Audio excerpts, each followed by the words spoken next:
Assalamu alaikum everyone. Welcome back to my channel ZQ Foods. I hope all of you are happy and blessed. अल्लाह ताला आप सबको खुश रखे, अपनी अमान में रखे, आमीन सुम्मा आमीन। तो आज मैं आप लोगों के साथ शेयर करने जा रही हूँ ज़र्दा की रेसिपी। ये बेसिक रेसिपी है, बहुत इजी, इसे बनाना कोई मुश्किल नहीं है। तो आइए देखते हैं इसके लिए हमें क्या क्या चाहिए और ये कैसे बनेगी। पहले हम इसके इंग्रेडिएंट्स देख लेते हैं। घी लिया है मैंने हाफ़ कप, देसी घी मैं यूज़ करूँगी। और ये मेरे पास है सब्ज़ इलायची 5 से 6 अदद। और ये है शुगर। चावल लिए थे मैंने यही वाले 3 ग्लास और शुगर मैं लूँगी 2.5 ग्लास। अगर आपको तेज़ चीनी पसंद है तो आप जितने चावल है उतनी ही चीनी लीजिए, लेकिन अगर आपको नॉर्मल और परफेक्ट पसंद है तो ये 2.5 ग्लास बिल्कुल ठीक है। ये मेरे पास है खोया तकरीबन हाफ़ कप, और ये कुछ हैं रसगुल्ले। ये है 2 टेबलस्पून ड्राइड कोकोनट, इसको स्लाइस में कट कर लिया है। 2 टेबलस्पून है मेरे पास आमंड्स, और ये है मेरे पास 1 टेबलस्पून रेजन्स। आप ड्राई फ्रूट अपनी मर्ज़ी से यूज़ कर सकते हैं। और हाफ़ ग्लास है मिल्क। ये है मेरे पास क्रश्ड कोकोनट, ये ऑप्शनल है। ये 4 टेबलस्पून मैं यूज़ कर रही हूँ। ईज़िली आपको मिल गई तो आप यूज़ कर लीजिएगा, अदरवाइज़ रहने दें, इसको स्किप भी कर सकते हैं। चावल जो है ये मैंने बॉईल कर लिए हैं, ये 3 ग्लास लिए थे और इनको एक कनी छोड़ के मैंने बॉईल किया है। ये देखिए, इनको 100% डन नहीं किया क्योंकि इसे कुक करना है बाद में, तो ये बाकी बाद में भी होंगे। तो आइए सबसे पहले मैं देख लें हमने ये चावल कैसे बॉईल किए हैं। तो एक पैन में मैं लूँगी ऑलमोस्ट 3 लीटर्स वाटर।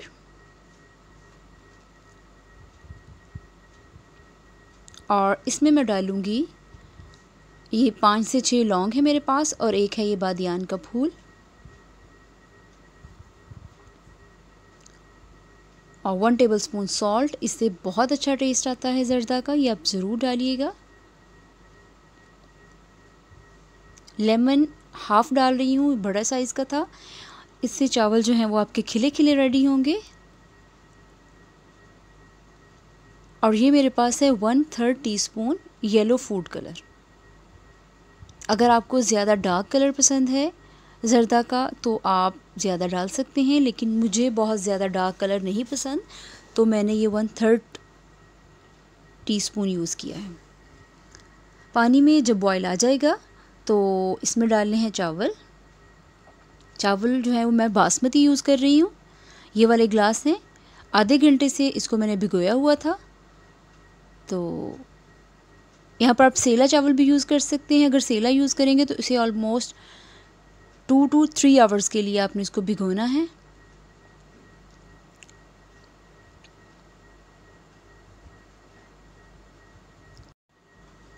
चावलों में चम्मच बहुत ज़्यादा नहीं हिलाना, लेकिन इस पर निगाह रखनी है कि ये ओवर कुक ना हो जाए।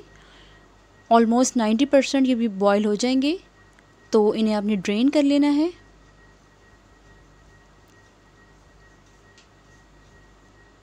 यहाँ पर चावल जो थे बॉयल हो चुके हैं, इन्हें मैंने ड्रेन कर लिया है, ये देखिए। अब चलते हैं नेक्स्ट स्टेप की तरफ। सब्सक्राइब कीजिए ZQ फूड्स को इस रेड बटन को प्रेस करके, और इस बेल आइकन को प्रेस करना बिल्कुल मत भूलिए, ताकि मेरी आने वाली हर नई वीडियो आप तक सबसे पहले पहुंचे, और ये बिल्कुल फ्री है। चलते हैं नेक्स्ट स्टेप की तरफ। तो उसी पैन को मैंने वॉश करके ड्राई कर लिया है। बिस्मिल्लाहिर्रहमानिर्रहीम। इसमें मैं डालूँगी घी। मैं यहाँ पे यूज़ कर रही हूँ देसी घी।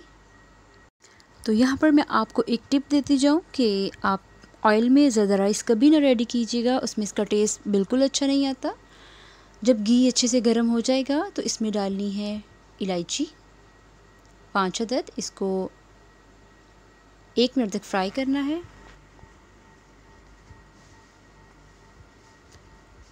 अब इसमें मैं डालूँगी शुगर 2.5 ग्लास,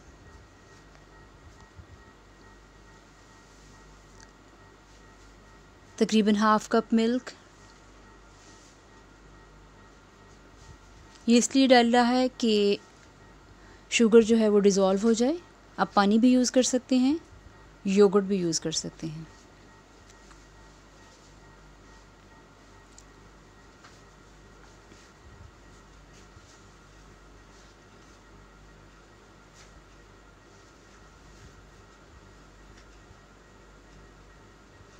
तकरीबन 2 से 3 मिनट तक इसको कुक करना है।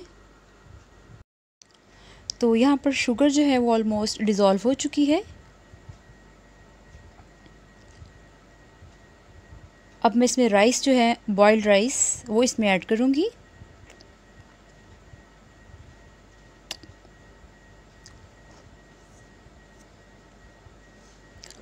और इसको बिल्कुल हल्के हाथों से एक साइड से उठाकर मिक्स करना है, ध्यान से कि चावल टूटे ना। चावल डालने के बाद इसने पानी छोड़ देना है। तो यहाँ पे फ्लेम जो है वो मीडियम है।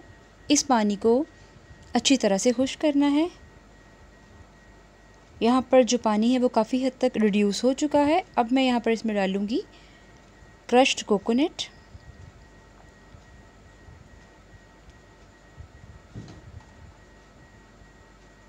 खोया,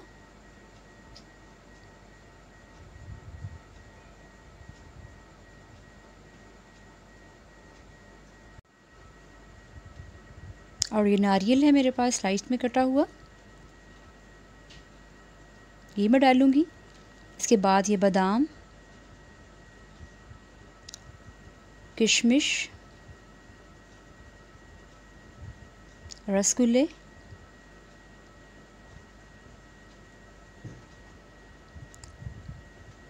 और इनको रख देना है दम पे तकरीबन 10 मिनट के लिए। यहाँ पर 10 मिनट हो चुके हैं। अब देखते हैं हम ज़र्दा, ज़बरदस्त खुशबू, और हमारा ज़र्दा जो है अल्हम्दुलिल्लाह दैट इज़ डन। ये देखिए, चेक कर लें, इसमें नमी नहीं होनी चाहिए। तो अब इसे हम करते हैं डिश आउट। बिस्मिल्लाहिर्रहमानिर्रहीम। तो आई होप आपको आज की रेसिपी अच्छी लगी होगी।